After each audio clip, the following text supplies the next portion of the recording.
News time, news time, news time. Hey, everybody, it is news time. Not some great news we're going to be covering today. Drug Topics came out with their high level results for their salary survey, and they found out some nasty things. 7 out of 10 pharmacists not loving pharmacy. Um, so before we dive into this, I've got some hot tea and I've been drinking it all day just to chill out because I read this morning and I was like, oh, oh man, why is this even important? Why do we track this stuff? Why do we care? Well, ultimately, what we know about pharmacists in the work setting is that many of them are burnt out, many of them are dissatisfied, not fulfilled, not engaged, and not being satisfied with your work is kind of like one of those key indicators that you are not engaged with your work. And when you're not engaged with your work, not happy, not fulfilled, and you start getting symptoms of burnout, feeling like patients are problems, feeling like you're not really getting everything you want accomplished, and feeling emotionally exhausted. Burnout has a lot of negative consequences, mental health consequences, depression, anxiety. It's sad to even think about how many pharmacists are on anti anxiety meds. And I would say many of them are on it because of their job. And finally, the main reason why we're concerned about satisfaction rates is because of the worst consequence of all, suicide. Um, we have it in a report on our website that pharmacists have the 14th highest suicide rate out of 300 some odd occupations that's tracked by the CDC. That's insane. We need to do everything we can about it. It's why I want to talk about it. It's why I want to get the word out there. We got to do something about it. So let's talk about. Hey, Jill. Hey, Jill says, I love pharmacy. Hiring people don't want someone my age, experience over the hill. Jill, I know you and I have gone back and forth about this in the past. There are places that do look for people with experience, but you got to look in the right places. But you're right. Right now, there's a glut of pharmacists right now. We're going to have 14,000 new grads here in a couple of months. The market is easily oversaturated. So we need to do everything we can now, but we got to understand what this report says. So I have my notes here. This is a 2002. Let me see if I can make this a little bit bigger. There we go. So this is from drugtopics.com. So they did this survey this year. They got over 1,000 responses, which is pretty good. And if we zoom in here, if I remember how to zoom in, there we go. Look at that. So they first dive into the salary compensation. And look at this chart. Noticing anything weird about this chart? Any outliers? I think you see what I'm looking at. But hey, the vast majority of people reported getting over 110,000, which is still, it's about our average. And we saw 30% of people getting a raise, which is good. And it's interesting that they don't talk about this, that a large swath of people, 13% made 70,000 or less. Now, if you scroll down lower here, they talk about that the majority of these people, 78, 80% of people basically were full-time employed. So the rest of them were part-time. Not the rest, I should say, 13%. So you can't say 13% of these people is represented here. That's just not possible. So in my book, they don't dive into the details in this report. I bet the data is there, but I'd be interested to know how many full-time people fit under that $100,000 mark.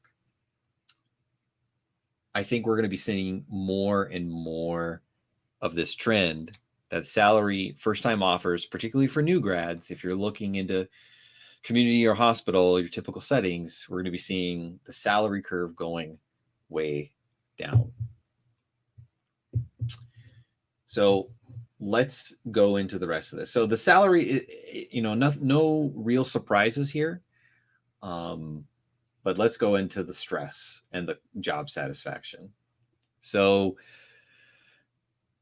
73% said their workload increased, which is up from 70%. So I just want to take a pause for a minute and think about that. 70% of pharmacists are saying they have more stress than the year prior. So they said 70% had more stress last year, and now 73% say they have more stress than the year prior.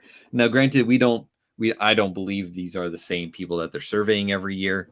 So you can't really say that this is, comparing apples to apples, but still we're seeing vast majority of people are stressed out. Now, stressed doesn't mean burned out, but it implies different criteria. Burned out is very, very different than stress. But when you think about that, highly stressed, you got to wonder what's going on. 79% said higher work volume as well.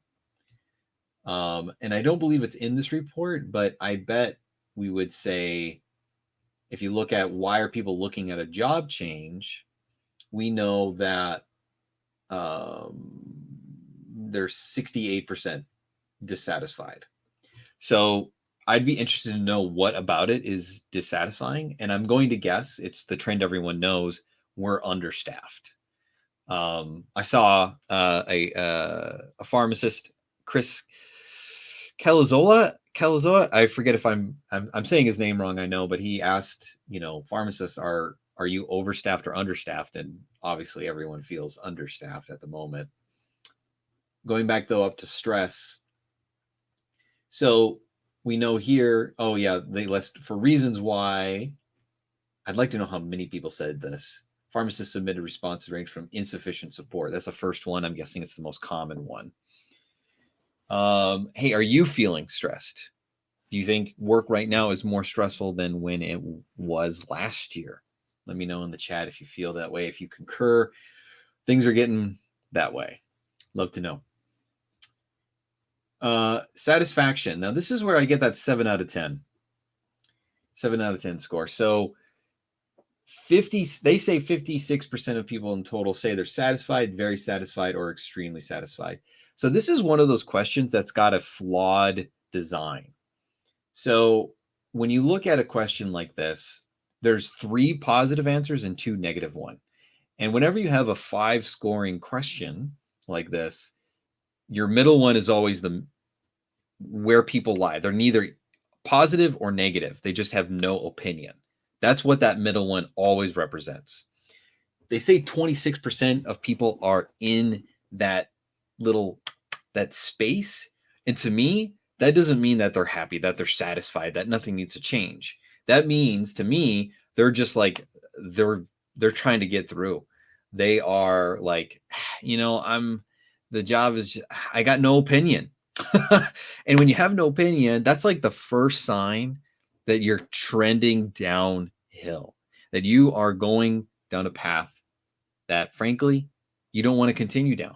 Because if you just are going down this and saying, nah, it's neither good nor bad, what kind of life is that? What kind of work is that? You're just saying to yourself, well, this is all that I have. This is all I can do. Yeah, the job market's tough out there, but you know what? There's ways to get around it. There are things that are still happening. There are still openings that happen. Heck, I checked JobRx, one of the job boards in pharmacy. I just checked for industry jobs in one state, and they had 19 jobs, and they were all really interesting jobs. Maybe I should talk about them in a report. But you look at this, what's remaining here, 70%. 70% of people are either very dissatisfied, or they're just blah about the job. They're just mediocre. They're just like, meh, I wish I was satisfied, is probably what they are saying. In my mind, 30% of pharmacists are like, yes, I'm killing it. I like what I do. And remember, this is out of 1,000 people. This is a pretty good sample here. These pharmacists, they then ask those that are considering looking for a job. They said 35% are considering a job change. out of, and I'm guessing they mean out of the 44 that present dissatisfied. I don't know if they ask the satisfied people whether or not they're looking for a job. And what's weird is that, like, in today's day and age, I mean, if you want to have a happy career, you always have to have your, your hand on the ground or your ear on the ground, like looking for a new job, looking for seeing what's out there. So I don't get this number. I'm guessing it's a lot higher than what it actually is, but again, we don't have the raw data. What are your reasons for looking for a job? It's all about that current one. And of course, the fear of losing your job, the FOMO, the fear of missing out, that like you're missing out on some other great opportunities. This obviously doesn't equal up 100, so this is probably just reported. Like 68 of the people who said 68% of people said, hey, I'm not happy. That's one of the main reasons why. Shalene says, oh, about my point earlier, when neutral about a job may also mean its defensive refusal to be dissatisfied. I don't know if I'd be so bold to say your ego may be in the way, but absolutely. I think it was with me. For a long time, I kind of had this bold proclamation that I am going to do something eventually. I'm going to sit with it now. I'm going to keep trying to go at my job. We'll see what happens. But ultimately, when I think about this number, I think about, what are they doing? What are these dissatisfied pharmacists doing? And I think I've seen it over and over again. I think they're updating their resumes. They are applying to as many jobs as possible until they run out of energy. And that's usually around 2 to somewhere around 4, 6 months sometimes, after spamming everyone, trying to get their application out there. And their strategy doesn't work. I think of it like a sports team, right? If you have a real team, you'll have a coach who will run the plays with you. They'll tell you the strategy. Of course, they'll share some information with you, show what's out there, and then build that strategy with you to practice it, to implement it, and to get yourself out there to be a successful team. The job market is your opposing team. And right now, I would say 99% of them don't have a coach. They don't. I know this because there's 300,000 plus pharmacists in the United States, and we're not serving all of them. We're helping people, though. We're building people those strategies to move them out into something bigger and better. And the end goal and the strategy is all about what a coach does. And it's why I feel like this number here, this 65%, like, we got to change that. We got to get pharmacists into better and happier jobs. It's why we do what we do. And I want to make sure that people understand that there is a strategy that can work. There is a strategy where you can identify your goals, make a unique strategy to position yourself as a top candidate. And you can make that change now, because, hey, there's no sense in waiting, because, again, we're going to have 14,000 new grads here in a couple of months come out. Why would you wait for that opportunity to come? You need to go out there and make it on your own. Make a change now. Don't wait for things to get better. There's no sense in waiting. There's hope. I mean, I was just talking with a pharmacist this morning who's transitioning into medical writing. She's digging it. She's loving it. She's got the freedom to work on projects when she wants. I should say she's got projects lined up for a while, but that's her own doing. She wants to make that happen, and that transition is going swimmingly for her. There is hope. There are jobs out there. There are going to be a lot of competition, and not everyone has a coach. You need a coach to help you make your strategy, to move you into assessment. And we do free complimentary career sessions. I'm going to put a link in this video to our growth advisor, Eric. He does assessments for everybody that wants to talk with us, that gets people on the phone and kind of understand what are their options, what else is out there, and figure out what your next steps are. It may not be to work with us, but we hope it is, and we hope we can share with you what our strategy is, how we work with pharmacists one-on-one to get them into a job market, to get them into switching, to get into more jobs that are satisfying. Hey, one person shares here that there may be a barrier to changing from retail to more clinical. Hey, you don't need to go clinical. We do help a lot of people get into clinical jobs. In fact, we've helped quite a few retail pharmacists get into AmCare type jobs, or frankly, in community settings where there's a lot more clinical work to be done. But many people think, oh, I need all this experience. I need this, I need that. But it's all about a strategy. It's always been about the strategy. Right opportunities, getting them, seeking them out. That's what it's all about. So I would encourage you to reach out to us. I'll put a link here in the chat for booking a time with our growth advisor so that we can help you figure out this job market, and at the very least, hopefully give you some good information about what options are out there so that you can make an informed decision whether or not you work with a coach. I want to change this. I hate seeing this number. I should point right here. Seeing this makes me unhappy. So I want to make a difference in our profession.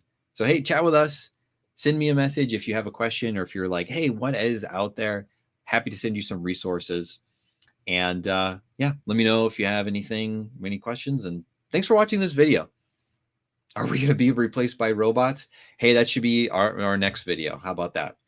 Check out my video tomorrow. I'll be talking about work-life balance and pharmacists and how to get some of that life balance back, especially if you got a job that you feel stuck in. And I think asking that question, Bavik, is going to be an important one. Are we going to be replaced by robots? I think in some roles, absolutely. Absolutely. It's going to force us to change. And so if you're not prepared, if you're not ready, let's get you rocking and rolling, because we no sense in waiting for change to happen. Thanks everyone for watching this pharmacist career journal. I think I'm going to be doing these every day for the next couple of weeks. I think next week I'm going to pick a regular time to be doing these so that I'm not just kind of like throwing it out there. But hope you enjoyed it.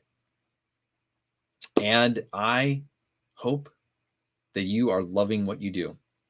I'm hoping that you do. And if you want to continue to grow your career and get into something even more challenging, even better, more fulfilling, hey, reach out, let me know.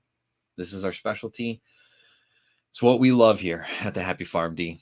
Thanks for watching this video, and let's change this number. Let's make it at least, let's bring it down to 50% are dissatisfied. Let's get some more happy pharmacists. All right, let's go. We got work to do.